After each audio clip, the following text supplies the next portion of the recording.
नमस्कार दोस्तों, मैं नौकर सरकारी स्वागत करता हूं आपका अपने यूट्यूब चैनल पे।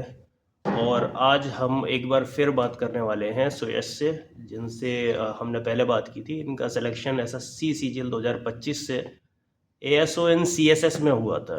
ठीक है, तो इनसे हमने पिछली वीडियो में जाना था कि क्या था इनका स्ट्रगल, कैसे की थी तैयारी, कैसे इन्होंने कंप्यूटर की या दूसरे सब्जेक्ट्स की स्ट्रेटजी बनाई थी जो फाइनली ये सीजीएल में सिलेक्शन ले पाए। और सिलेक्शन ही नहीं, एक अच्छी पोस्ट जो कई सारे लोगों की ड्रीम पोस्ट होती है एसएससी सीजीएल में, वो इन्होंने हासिल की। तो इनका जो आईवी था, है ना, क्योंकि एफआरटीए में इनका नाम था, एएसओ सीएसएस इनको मिला था और इनका आईवी पेंडिंग था।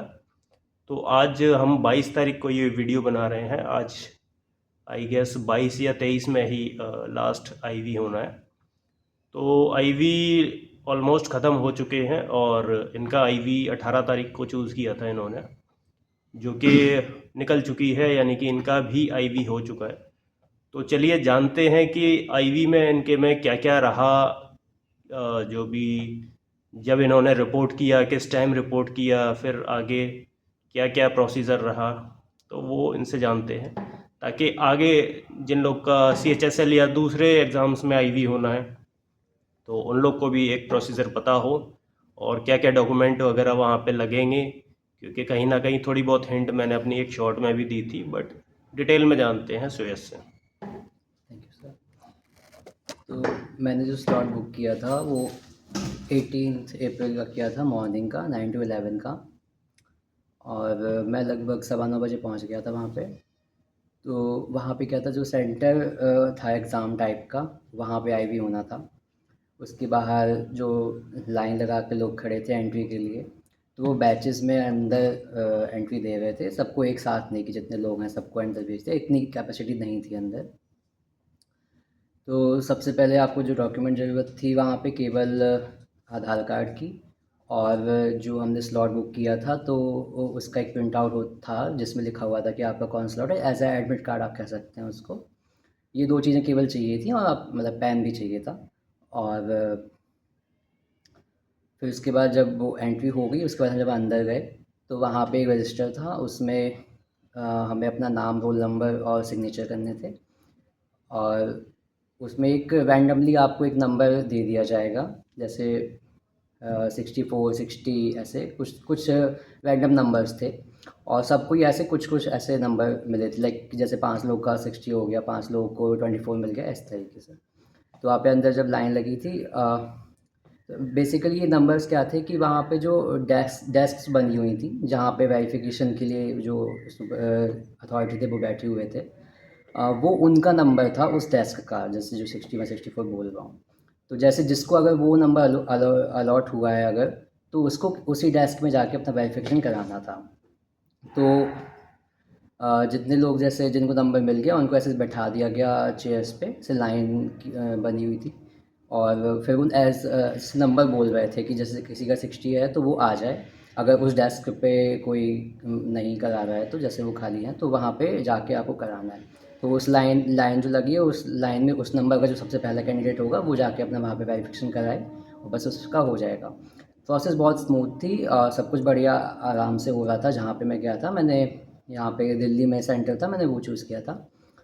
और जैसे ही मेरा नंबर आया उसके बाद जस्ट उन्होंने मेरा आधार कार्ड देखा, और उसके बाद उन्होंने वो रोल नंबर डाला जो भी है। उसके बाद उन्होंने मुझसे पूछा कि मुझे फिक्स या फ्लोट करना है, ऑप्शन चूज़ करना है। तो उसके बाद जस्ट बस उन्होंने सिग्नेचर कराया, फिर जो उसका जो प्रिंट आउट निकल आया जो मैंने ऑप्शन चूज़ किया था उसका, और बस प्रोसेस कंप्लीट हो गई थी। बीच में ओटीपी आएगा एक, जब वो ये पूछेंगे कि मुझे फिक्स अपलोड करना है उसके बाद। तो ओटीपी आपके एक तो मोबाइल नंबर में मैसेज में आएगा जो आपने आधार कार्ड में डाला होगा, और दूसरा आपके मेल आईडी पे भी आएगा। तो कुछ कुछ का इशू भी आ रहा था वहाँ पे नेटवर्क की वजह से। तो वो डिपेंड करता है आपका कौन सा नेटवर्क था। तो बस इस प्रोसेस बहुत स्मूथ थी, 5 मिनट में मेरा पूरा काम हो गया था। लाइक मैं अंदर घुसा और बाहर आने में मुझे मैक्सिमम 15 मिनट लगे थे, बस। ये इतना प्रोसेस था। तो जैसे सुरेश ने बोला कि प्रोसेस बहुत स्मूथ था, और एक शॉर्ट भी मैंने बनाई थी जिसमें मैंने डिटेलिंग डाली थी कि आपको क्या क्या लेके जाना है। तो मैंने पहले बता दिया था उसमें कि आधार कार्ड लेके जाना था, और वो प्रिंट आउट लेके जाना था जो आपने स्लॉट सेलेक्ट किया था। इसके अलावा में आपको वो फ़ोन नंबर रेडी रखना था जो आपके आधार से लिंक है, जिस पे ओटीपी जाने वाला था। तो एग्जैक्टली तो देखो चीज़ें यही, मतलब किस तरह से बायोमेट्रिक में होना था या ओटीपी कैसे जनरेट होना था, वो चीज़ें कहीं ना कहीं उस टाइम तक इतनी नहीं पता थी। बट यहाँ से क्लियर हो गया कि हाँ, उनको जब आप फ्लोट या फिक्स को चूज़ करने वाले हो, उस टाइम पे ओटीपी जनरेट होके आपके फ़ोन नंबर पे जाएगा। और कमेंट में एक क्वेश्चन भी पूछा था मेरे से किसी ने कि अगर मेरे आधार में पापा का नंबर लिंक है तो अपना लेके जाऊं या पापा का, क्योंकि एसएससी में मैंने अपने नंबर से रजिस्टर किया है। तो उसका आंसर भी इसी तरह से मैंने दिया था कि भाई अ, आप at least make the phone ready. आप अगर नहीं ले जा पा रहे हो अपने फादर का फ़ोन, तो उनको पहले से इन्फॉर्म कर दो कि अगर ओटीपी आता है तो आप रेडी रहें, क्योंकि वो ओटीपी कुछ टाइम तक के लिए ही वैलिड रहता है। तो दूसरा, ईमेल वाला जो है, तो हर किसी का आधार पे ईमेल अपडेटेड नहीं होता है, तो मे बी वो ईमेल सबको ना पहुंचे।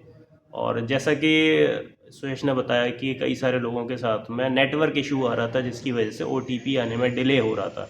तो सुरेश, क्या ऐसा कोई केस आपने देखा जिसका नेटवर्क की वजह से डिले हुआ? तो सामने वाली टीम जो थी, जो आपका आईवी करा रही थी, उन्होंने क्या रेस्पॉन्स दिया, कैसे रेस्पॉन्ड किया तो उन्होंने? उन्होंने बड़ी अच्छी तरीके से उस टाइम को सिचुएशन को हैंडल करा। उन्होंने जस्ट बोला कि आप बाहर चले जाइए थोड़े टाइम के लिए, बाहर नेटवर्क अच्छे आ रहे होंगे, तो आपका ओटीपी आ जाए, आप वापस आ जाइए, फिर करा लीजिए। उन्होंने कोई प्रॉब्लम क्रिएट नहीं करी इसको लेकर।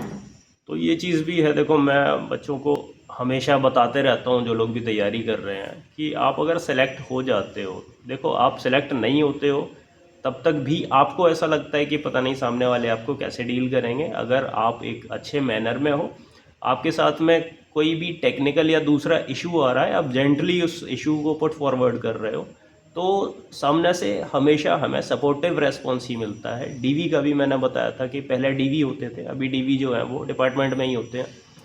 तो उसमें भी अगर कभी ऐसा होता है कि हमारे पास एट द मोमेंट कोई डॉक्यूमेंट नहीं है, तो ऐसा नहीं है कि सामने से कोई स्ट्रिक्ट हमें डांटेगा या कुछ होगा। तो we are not school guys, है ना, स्कूल किड्स, तो हमें सपोर्ट मिलता है हमेशा। ठीक है, वो लोग सेलेक्ट करने के लिए बैठे हैं भाई, सिलेक्शन बोर्ड है वो, रिजेक्शन बोर्ड नहीं है। तो वो आपको कोई प्रॉब्लम नहीं होने वाली है, होने देंगे।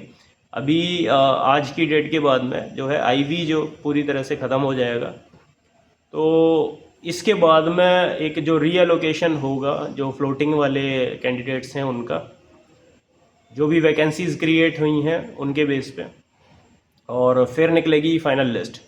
आगे का प्रोसीजर बहुत सिंपल है, आगे का प्रोसीजर, लेकिन इस वीडियो में नहीं बताऊंगा, उसके लिए दूसरी वीडियो बनाऊंगा मैं। अभी सिर्फ सुरेश की ही बातें जो है, क्या रहा एक्सपीरियंस वगैरह, ठीक था। इसके अलावा अगर आप लोग को कोई भी क्वेश्चन पूछना है या आईवी से रिलेटेड या किसी भी दूसरी चीज़ से रिलेटेड कोई भी चीज़ जाननी है, तो आप मेरी वीडियो पे कमेंट कर सकते हैं। तो इस वीडियो को इधर ही करते हैं ख़त्म। अच्छा, उससे पहले सुयश से कोई पूछना चाहूँगा, किसी को कोई एडवाइस, या जैसे CHSL का जो है अपकमिंग अभी आईवी जल्दी ही होगा क्योंकि उनका जो हुआ था, तो उसके बारे में कोई एडवाइस या कुछ?